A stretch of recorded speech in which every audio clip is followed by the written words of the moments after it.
Man. Here on this program, I will be talking with many of the leading investigators, researchers, and authors on the topics of UFOs, UAPs, alien abductions, extraterrestrials, and a host of many other fascinating and related topics.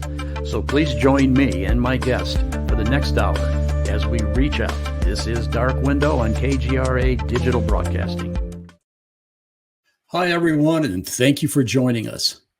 My guest today is a lady named Debz Shakti, and she's going to correct me if I say it wrong.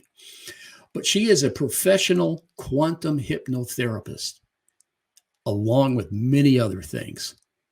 Watch this introduction. Debz Shakti is a professional quantum hypnotherapist and open channel offering other professional PSI services, including energy alchemy, ET, contact, and paranormal experience counseling. She is the associate producer of the new top-rated film Alien Abduction Answers. Her work as the quantum hypnotherapist assisting John Yost, the filmmaker, as well as with all the experiencers in the film, is highly featured. She has many decades of professional service working with such people and many others, seeking self-discovery and clarity about the nature of consciousness. She works with all types of energy healing modalities and is a lifelong yogi and yoga, breathwork, meditation, mantra teacher.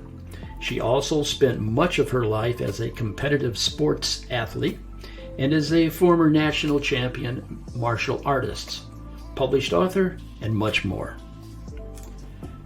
Debz loves everyone, our planet, and everything that makes up life.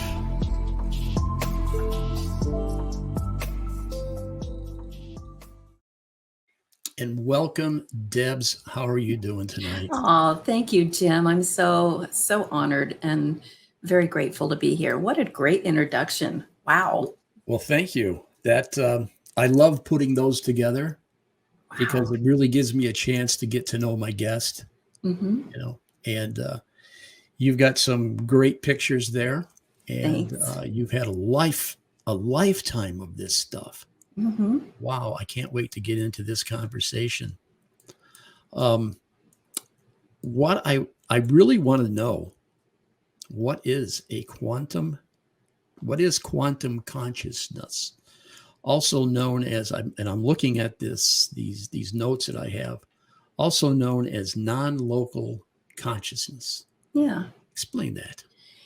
Well, ask 100 people that question, and they're going to give you 100 different answers. Or you could rephrase it and say, what is your idea of what holds everything together in the universe? What's the thing? Some people call it God. Some people call it cosmic mind. Some people call it source. Some people call it infinite data. It's life. But what's great about non-local, or what we call quantum consciousness, is that it exists everywhere, forever, all at once in the same place. Infinitely. Infinite versions of everything. Infinite, how do I want to say it? Infinite experiences in infinite iterations. And you're in every one of them, at least from what I have seen. And you're playing all the parts, but you think all these other people, all these other things all around you, that they're separate from you, but they're not. So quantum consciousness, basically for me, is the gigantic library of all that is. Okay. Is that sort of like the Akashic record? It's exactly what the Akashic record is. Exactly what that is. Yep. Yes. And can you give me some more examples of what all this is? Sure. I mean, you can go at it so many ways. Religious people will say, there's a deity or deities that kind of hold creation together and make the rules and create the experiences for everybody. Spiritual people go one further and say everything is, held together by something, but many of us don't know what it is. So we call it by different names, but we all participate in it. And there really aren't as many, rules out there as one would think. We as humans tend to, quantify and qualify with rules and labels, but really it's all about, it's all us. It's just all you, basically. Mm-hmm. And all the reflections of you. So I like to tell people my one of my little visions of this is that all of creation is in you, and you are this gigantic, infinitely faceted jewel. And each facet on that jewel is a different form of you. It's a different personality. It's a different version of you. What some people might call, parallel lives or past and future lives. But they're all you, and all the people around you are also you. They're just different facets of that jewel. And each facet that you perceive life through, as you're looking into it, you see the same, you see creation, but you're looking at it from a different point of perspective. And that's why people don't agree on what they're looking at, or they even think that there's just vast differences between them and the other facets, if you will. But it's all a part of the same jewel, and it's all part of you. And it all informs itself. You might look at it again as the yogis look at it. They called it Indra's web. It's a gigantic spider web of information, a network, and at every intersection there's a jewel, and that jewel is a holographic bit of data, and so it's all connected. So when people ask me, well, how do you feel about these people over here or this idea over here, I just say it's all part of me. I can't hate on it. I can't. I don't have to agree with everything, but I can't hate it. I can't shove it away. It's something that I need to look at. If it's something I don't agree with, I have to find out within myself what is the contrast that I'm looking at. But it's still all me. And when you're looking at it, it's all still you. I don't know if that helped. No, that really helped.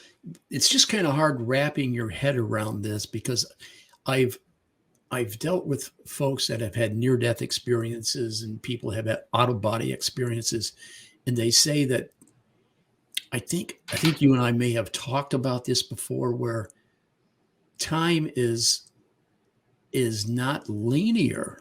Oh. It's now that's really hard to put together in your head, especially when all you know is this reality. Yeah.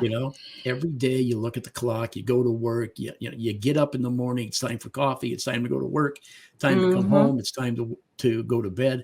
We live by linear time. Yeah. In this dimension, in this facet.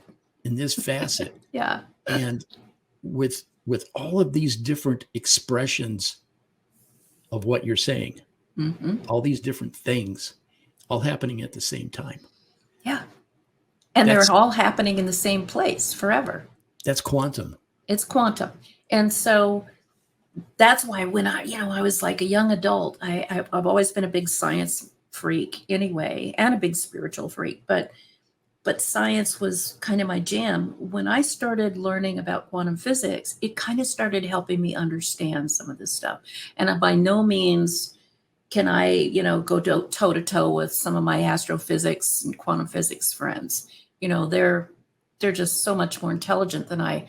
But I do have a layperson's good understanding of it. I think I've got a good grasp of it. And basically what it explains to me is that everything is connected, and everything is informing everything else depending on your vibrational state, or what we as humans would call our feeling state, our emotional state. So, if you're feeling very carefree and happy and positive during the day, and you go into a meeting in a conference room with, some of the people you work with, and they've just had a fight, all of a sudden you start to feel your energy come down, because it's like a magnetic field, right? It's pulling you in. And your energy changes, ergo your vibrational state changes, and the reality around you starts to change to match that vibrational state. So that's kind of some of the work that I do with people, is getting them to understand that you have a choice, and it does take some work, but linear time does not really exist, nor does, I don't even know if the physical world really exists. I think that we're living in a holographic representation of kind of a science lab that we built for ourselves to have some cool experiences. But so that's a whole other concept. That's a good thought, because I've thought that myself. Mhm. Now, let me ask you, the human experience, okay? Mhm. The way we report things, and we talk about things, and Mm. the experiences we have, and you think about, I watch Ancient Aliens all the time now. Oh, yeah, sure. Okay, so I'm kind of big into that. Awesome show. I have a lot of questions. Okay, Mhm. I'm not completely this side or that side, but I've just got a lot of questions. Mhm. Now, the whole idea of this quantum consciousness stuff is, do you think that our ancient ancestors had any concept of this? And if it did, do you think that it affected the way they lived their lives at all? Or if I'm Yeah, making myself, you're making yourself very clear, and I absolutely think I say yes. But it depends on which part of the ancient you're looking at, because I believe that, again, let's start from the beginning. Quantum physics tells us that all things are made of energy, and they're all made of the same energy. They come from a same energy, from a source energy, and it can diversify itself, but it's still the same energy. Energy can never die. It can only change form and function by virtue of its vibrational state, or if you want a different way to say it, by virtue of how fast it's vibrating or oscillating, and that creates frequency. So that's like, when I say I'm in a really high frequency today, it means that my emotional state is vibrating higher than somebody who might be really depressed. But that affects the physical. That's energetic, that's mental, that's emotional, but it literally affects your physical being, or this thing I call my spacesuit, this body. It affects the cellular material. And so that's why some people uh, even feel or look or act sluggish, or their bodies often match their vibrational state.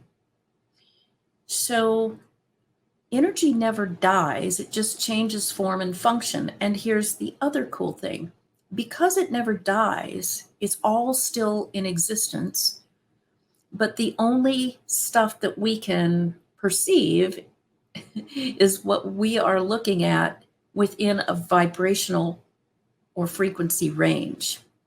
Just like, this might make more sense, human beings can only see a tiny portion of a huge spectrum of visible light. But what we see is this much. It doesn't mean all these other frequencies of light don't exist, it just means our apparatus can't perceive it. But as we change, as we grow, as we evolve, we are starting to see and feel and understand and perceive other things. I believe that because all forms of being, all the infinite forms of being have always existed, they continuously exist. Um, you know, what we're calling our ancient ancestors, some of them actually did. They were masters of this, and probably much more. But because they're on such a high vibrational frequency state, most of us don't perceive them. And the vestiges of their civilizations don't show up in our very slow moving, third dimensional, dense, dualistic physical state here. We'd have some, I believe, like the pyramid structures, the great mammoth monuments, the all of the different languages, alchemy, things like that.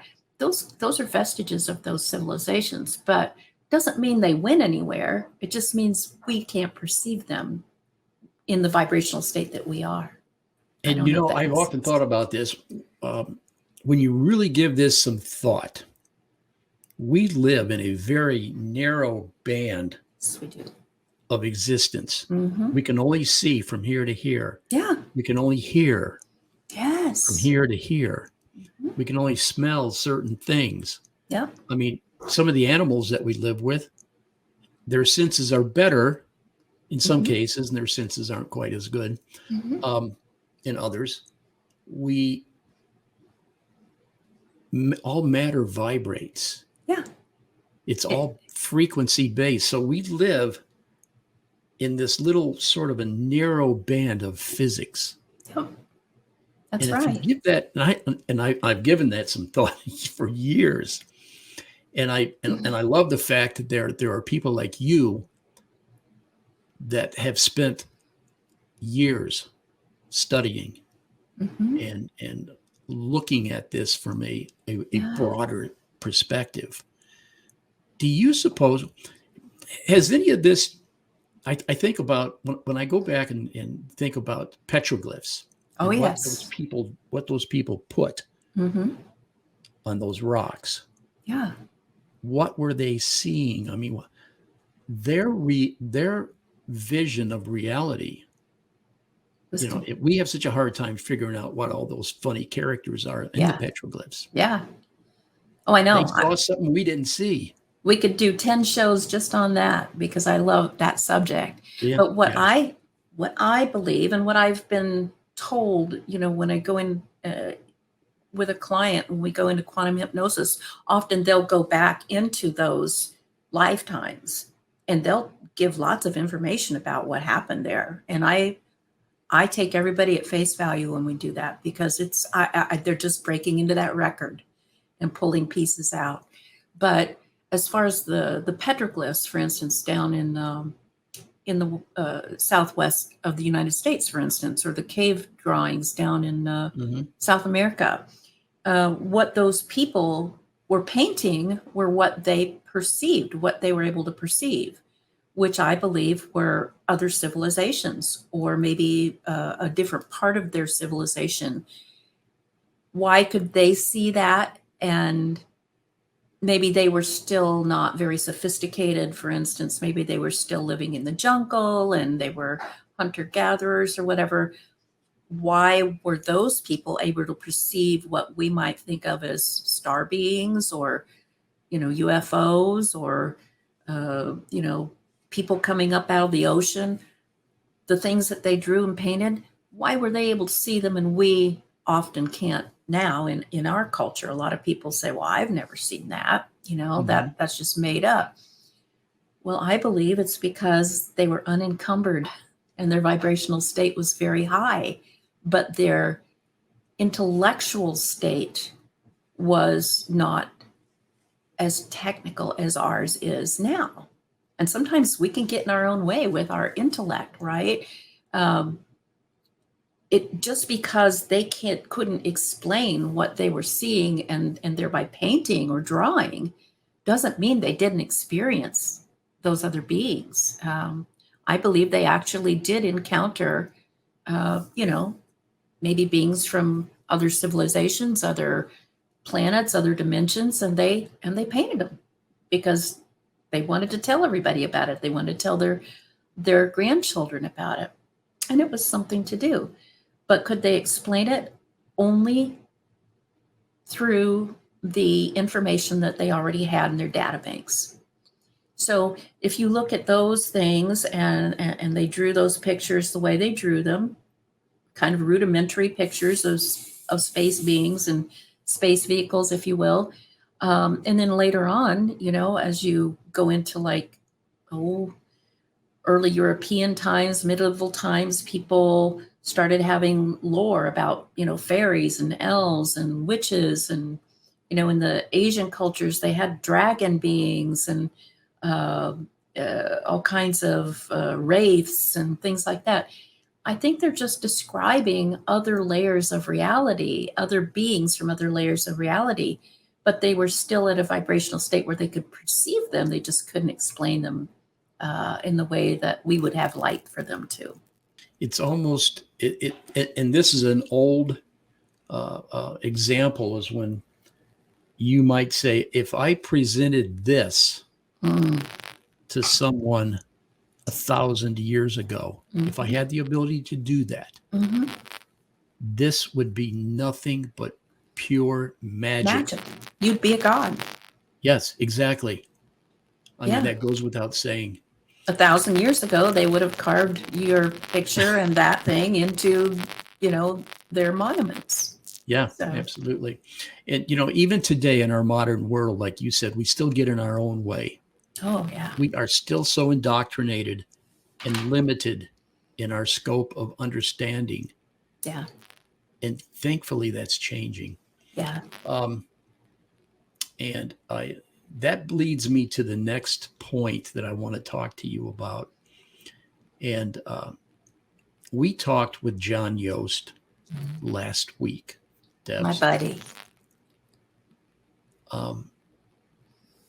Give us just a brief introduction in your words about this film. Oh, wow. Well, the film's title is Alien Abduction Answers. And it is a film about, it kind of surrounds John's life tale. He had a kind of a traumatic experience, if you will, when he was 7 years old, and it affected him the rest of his life. And he hid it, and you're told why in the movie, but I don't want to give it all away. But he hid it and lied about it for about 40 years until, when you lie about something so much, it always bounces back. It's like pressing down a spring. And you know what happens when you press a spring down? Eventually it has enough inertia, it just, explodes out. He had another experience a few years ago that caused the spring to explode out, where he just couldn't hide from it anymore, and he just couldn't lie about it anymore. And by hook or crook, by the way that the spirit works in all of us and drives us to do things and grow and learn and be more productive, we were brought together for something else. And we got to know each other, and I offered to help him with this. I could see something was going on, and I got messages from my guides, which are also star people. They're called the star teachers. And they just kept saying, you need to offer to help work with him with some quantum hypnosis. And so, long story short, he eventually said, okay. And we started slow with some really quick, easy things. And, about a year and a half later, he finally did go in and look at that. But he had decided by then that this work was really important. And it was important to more than him. It was important to the world, because he started realizing there are hundreds of thousands, probably millions, maybe even billions of people on the earth who feel the same way that he did. And they need to know that they're not crazy, and that they're not alone, and that they have they have many forums where they can, get out and interact with others and make it more an accepted thing. It's part of our culture, but it's like this under the rug part of our culture that nobody wants to talk about. It's the elephant in the room. So anyway, the film talks about his situation, and by the time he decided to do what he called the big one, the big session, the real quantum hypnosis session, to look at it, he had already decided he wanted to help the world with it. And so he asked permission to film it. And I had to really give it some thought, because I have never allowed another person in the room when I do these sessions, and I've been doing them most of my life. I've never, I record them, but I've never had anybody filming it. So he and his crew went the extra mile. They did everything remotely. They set everything up. It was so respectful. And when we finally got in there, and I usually don't do this with people, I don't take them that long, but it took about 6.5 hours. We got it all on film, and it was monumental, the information that came through. Absolutely incredible. Really, what happened was that little thing that happened to him that seemed so monumental when he was a kid was just, I call it a post-it note or a bookmark experience to get him, when the timing was right, to take action. And his action was to have the session and then actually see it for what it was, and then get all this other information about what is going on. And so we recorded it all, and it was very life altering. It was really amazing. And then he realized, well, maybe we should get other people's stories in here too, because we want to appeal to the everyday person. We want the everyday person to know they're not crazy and that they're important. And so I surveyed a lot of my clients, and we came up with some really good client stories. And so they're in there as well. And then we wanted a counterpoint, or really not a counterpoint, but kind of a buffer, because this stuff is so emotional. So it's just so much. And so, we were so honored to get the great Whitley Strieber to be part of this movie, to kind of be our expert and to kind of tie things together between all of these situations. So it's a movie that's really close to my heart. It explains very well what we're trying to get our point across to the world, is that this has always been happening. It's happening. I think it happens to everyone. I think we all participate in it. I think it's voluntarily, by the way, even though it doesn't feel that way for a lot of people until they look at it through, say, a hypnosis session or something like that. But we just want to normalize it. And then, of course, he's very ambitious. He has 2 other films that he wants to put, dovetail to this one that pushes it more out there. What do you do with it once you realize it's real? And then how do we make the world better once we all come to that conclusion? I guess my question is, this stuff isn't new. Nope. Been going on forever. Human beings have dealt with this forever. It's just that we are starting to understand in our modern society. Maybe we got on our, well, how'd you say that we got in our own way? Oh, yeah. For millennia, for thousands of years, we maybe got in our own way. Mm-hmm. But none of this is new. Yeah. And I guess my curiosity says, because I know John, okay? And you knew John before, and then you knew John afterwards. You used your knowledge to help him. This quantum consciousness you used to assist him in his experience and trying to understand all about John's journey. Yeah. What was the difference? And you have had other clients that have gone from here to here? Thousands. Yeah. Yeah. It's incredible. And the change in John was unique, correct? I mean, or it was profound, right? It was profound, not unique, profound. It's always profound. Different degrees. It depends on how devoted the person is to their own inner work, and where they are in their own timing mechanism as to how much they do. As I said, he's a very ambitious person. And when he takes hold of something, he never lets go. He's a very committed person. He's a very spiritual person. He's a very pragmatic person. He's he's one of the most intelligent people I know. But his was just so profound because, well, I hate to make it sound so woo-woo, but I believe it was his destiny to do this.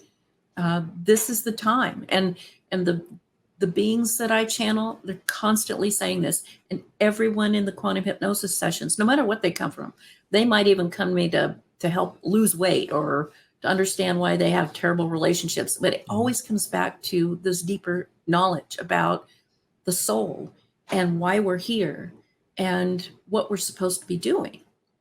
And it doesn't matter what facet you come at that jewel from, the answer is always in the center, which means you have to go within.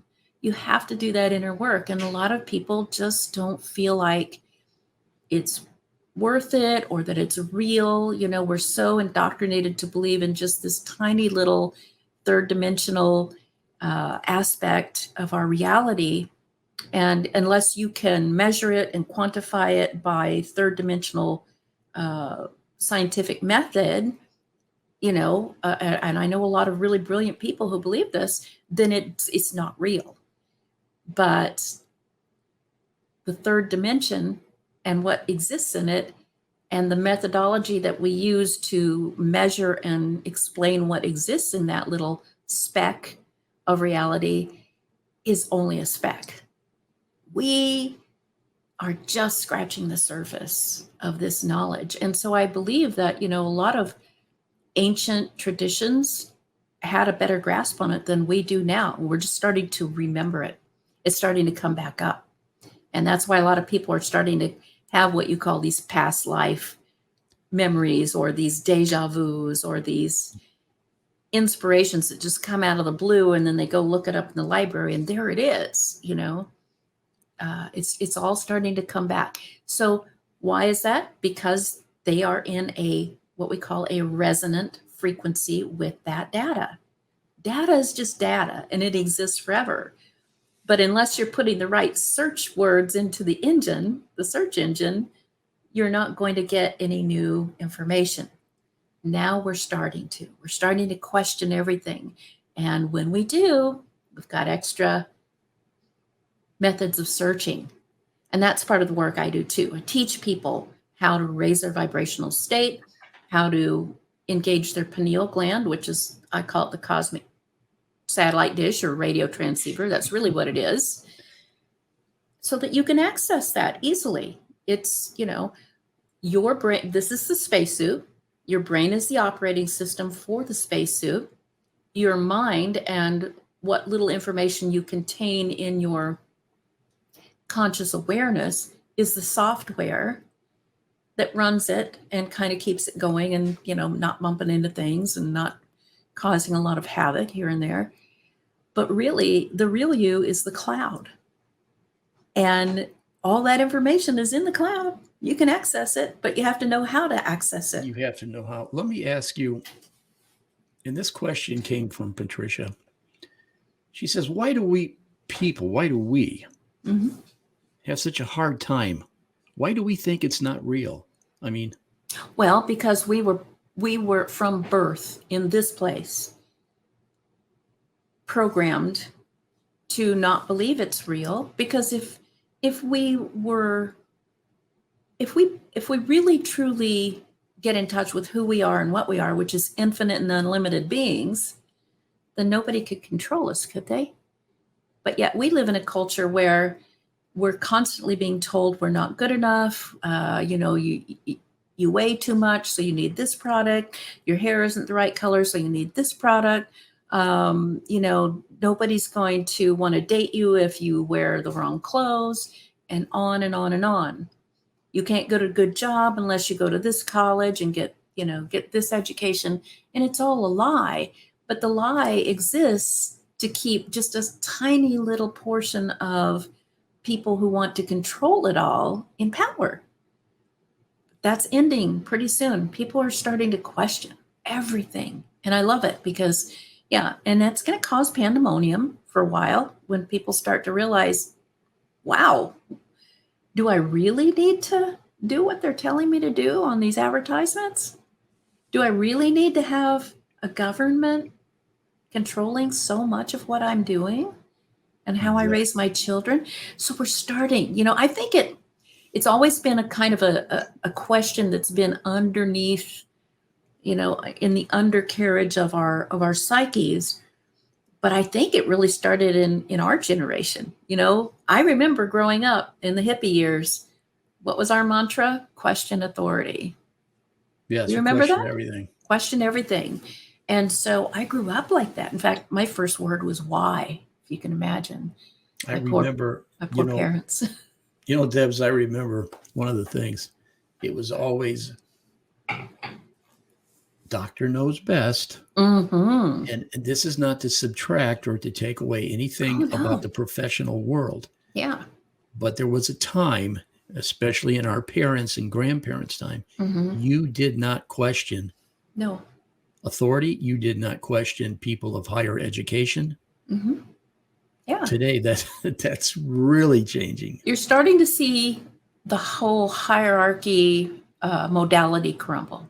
And as that crumbles, all the other constructs that no longer work well that were supporting that hierarchy or that modality are crumbling, which now that can be scary for people, because what does that tell you? It bespeaks personal responsibility. No longer is, if all this falls apart, and I believe it's falling apart really rapidly now, but if it all falls apart, well, who's gonna, take care of your highway for you? Who's going to, who's going to, govern the rules that keep society from going mad? Well, it might go mad for a little bit, and that's okay. But what it's going to do is going to force us to start to appreciate each other and all of our unique talents and gifts, rather than saying, oh, that guy over there is so weird. He's so different than I don't want to have anything to do with him. It's going to cause us to look at that person and say, wow, if I put my talent together and his talent together and her talent together, we might build a whole new system, that is more equitable, that's more harmonious, that's actually peaceful. And when that happens, and they say it does, or these beings I'm talking to that come through, they say we do it. And when we do that, our whole civilization moves up a notch or several notches. And then we become part of the cosmic community, which they say most of creation lives that way. This is a very kind of sequestered little experimental lab, basically. And we have pretty much squeezed the blood out of this radish. So we're ready to leave. And that's why we're so annoyed with it. So in all of your time that you have spent researching and investigating and dealing with people in the quantum consciousness, do you see what would be the percentage of people that are changing, in your opinion? I guess that's the best way to put it. 100%. You see that? I see 100%. Now, are they all changing at the same rate and in the same way that I am? Absolutely not, because we're all very unique. Remember, we're different, unique facets of that jewel. So I do get a lot of people who come to me, they get very depressed or they're very upset with the way the world is. And they're like, I just feel like it's just all going to hell in a handbasket. And what can I do? I feel hopeless and helpless. And I say, everybody's changing.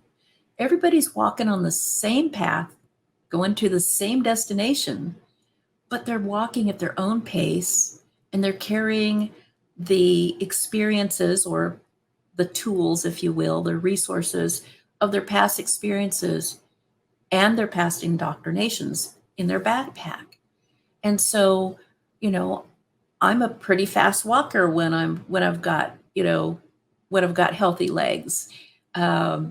Some people can't keep up with me, and it's annoying that I'm going too fast and I might be missing all the stuff on the side of the path that they're stopping and looking at.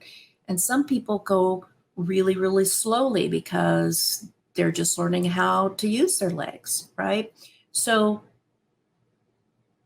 it doesn't matter. What matters is if you can zoom out, and a person can do this in meditation or in other, practices that get you into a deep theta brainwave state, which is what we do when we go into quantum hypnosis, by the way. When you can get into that, we call it the flow state, get into the flow state, you actually can zoom out and see, oh my gosh, all of these different perspectives and all of these different paces and ways of doing things, they all actually fit together perfectly for the whole, the way the whole is moving. But we can't see it because we're like a little ant walking on a tapestry that is 100 miles high and 100 miles wide. And it's just walking up and down these hills, which are just the threads of the tapestry. It has no idea that it's even on a tapestry. But if I would pick that ant up and walk away from that tapestry as far enough, it would see where it had been, and it would go, oh, its whole experience would be different, right? Exactly. Now, one of the things that I do on this show is we talk about consciousness, human consciousness, science, the UFO world, and spirituality. Spirituality, human spirituality. Mm-hmm. Do you see, and I don't want to get overly philosophical here, but do you see religion changing any of this? And maybe that's a hard question. Do I see religion changing it, or do I see religion changing because of it? Good question. I see, for eons, I've seen religion change it because the truth is still the truth. Mm-hmm. And I believe at the heart of most religions, they started as kind of a guidebook for people to carry on the path. It's like a map. If you do this, then you can get here faster or better or easier or more harmoniously. But, when human beings get involved with stuff, they start organizing and then they just screw it all up and it becomes a big jumble. So eventually the map turns into, a really, dark comic or something. But so have religions affected it? Absolutely, they have. Yeah. Is what is happening now, this giant wave of accelerated change affecting religions? It absolutely is. There's a lot of pushback. But even since I was a child, I've seen religions changing. And they have to, or they become unviable. I absolutely agree with that answer, by the way. I see a lot of people who are who believe in a source, in a God, mm-hmm. In a higher power, whether they be Christian or non-Christian or whatever. Okay? Yeah. The fact that there is a much, much higher place for the human heart to dwell. Yes. And there are examples of that if we just look that direction. Let me ask you this. And I also we also have a little trailer from the Alien Abduction Answers photograph, our movie. I think you sent that. Yes. Yeah. I want to make sure we run that, and we're coming up. This hour goes by so quick. I know. But in your opinion, how can we best learn to tune our inner antennas into all of this? Well, there are many ways. There are probably infinite ways. But I teach some of the ways that I know best, that work best for me. And that's how I get people. That's why I call my process quantum hypnosis, because it puts some of those methods. I give people homework before they have their session, and they have to do some practices. And most of them are ancient yogic practices, which I've been told predate humans. So they go before yoga. But they are ways to get into that flow state, that theta state, that brainwave state, and to achieve a clarity in the pineal gland so that it can transmit and receive that information from the cloud, okay, from the all that is. Breath work is very important to the work that I do. I find it's kind of a quick method to get people in. I have a Sound question. technology. Okay, go ahead. And I didn't want to ruin your train of thought. No, it's okay. But you said breath work. Mm-hmm. And I saw that when I was reading your bio. Yeah.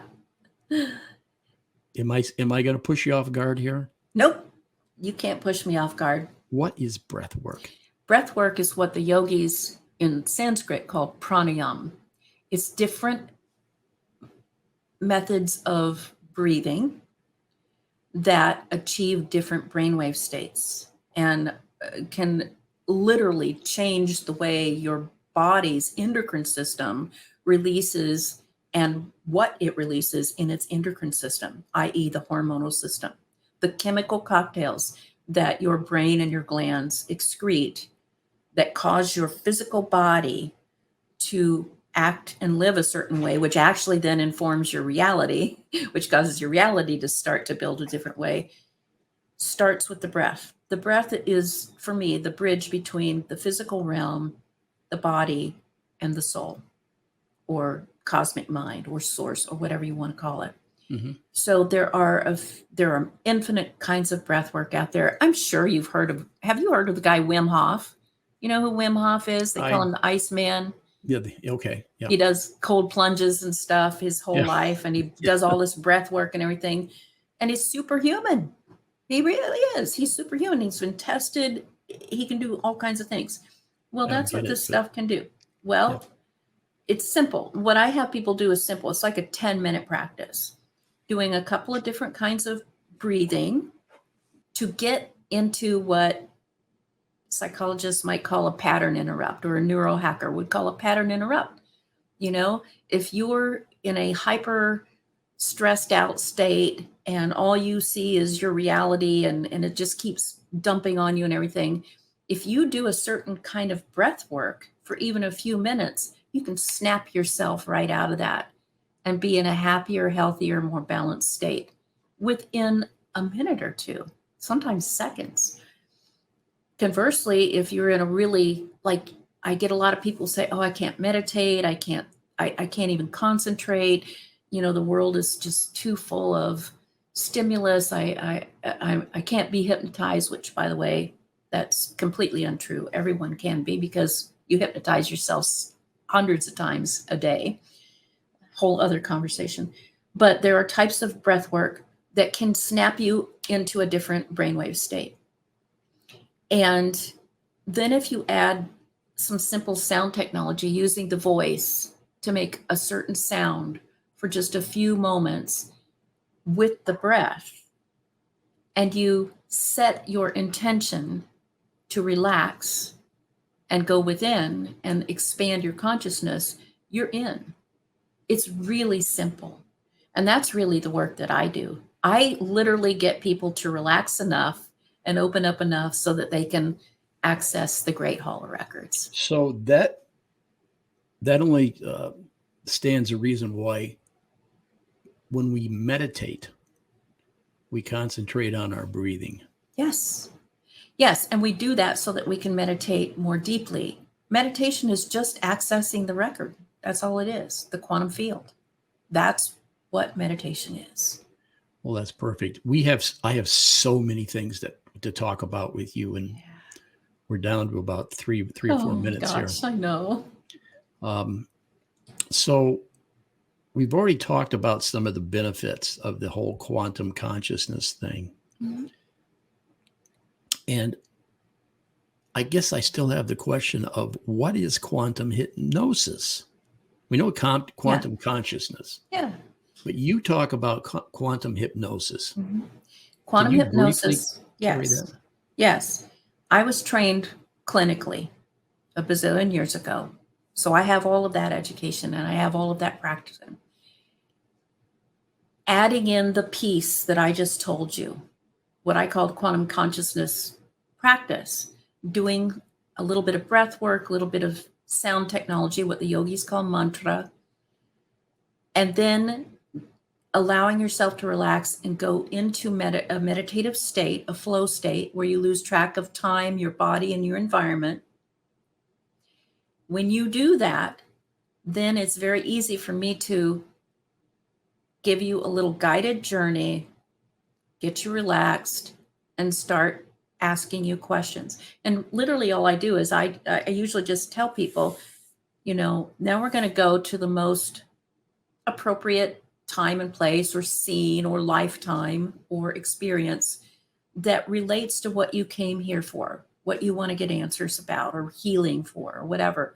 And instantly they're there, and they're like a reporter. They're like my star reporter, and I send them out on a newscast, and they're calling in the news to me, and they're just observing themselves in these lives. But because they're in the quantum field, they're not just looking at it from a third dimensional lifetime. They might be an interdimensional being. They might be a light beam. They might be a frog. It doesn't matter. They're able to talk about what's going on from that vantage point, from all vantage points, because everything's connected in the quantum field. So once they're in there, they can literally give any information I ask for about anything. And they do. And their consciousness, I call it their higher self, guides them in the journey to report the most important things. And then at the end of the session, that higher self comes in and ties it all together and explains why they saw what they saw, how it's going to help, and what to do about it. That's great. We're out of time, Debz. I know. I wanted to run that little trailer. I don't think we have time. I'm limited. I know. But I do want to talk about all these therapeutic modalities and the self-healing things that you teach and you talk about. And so, just like so many of my guests, I want to have you back. Oh, awesome. Let's talk again, Debz. Anytime. Because I have found this fascinating, and I've got 1,000 more questions. Well, I tell you, if people want to experience a little taste of it, I'm having an event on Saturday, this Saturday at 4:30 p.m. Central Time. It's going to be a channeling event with the star teachers, the beings that say they're us on that other frequency. But they'll have a little bit of that practice. They'll get a message from the beings for the world. And then they'll have that experience that I just talked about. And then we're going to open it up, and anybody who's attending live can ask questions, and they will answer, and they'll pull the information from the field. Okay. So where do they have to go to they can go to my website, which is debzshakti.com, or any of my social media platforms. I'm on all of them, and it's always Debz Shakti. So DEBZSHAKTI. There it is. Thank you. But and it's free, so they can come on and participate. If you can't participate, there'll be a recording posted to all those platforms too.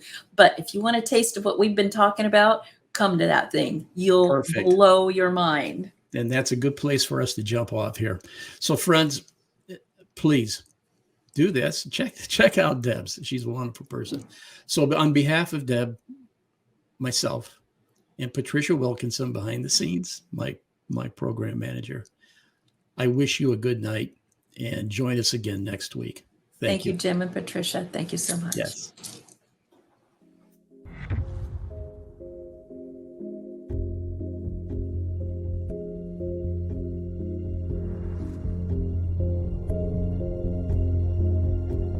I was able to perceive things from a more global perspective. I felt nothing intimidating from any of these experiences, so I didn't have fear. For me, fear is a human response to danger, and I never felt in any danger.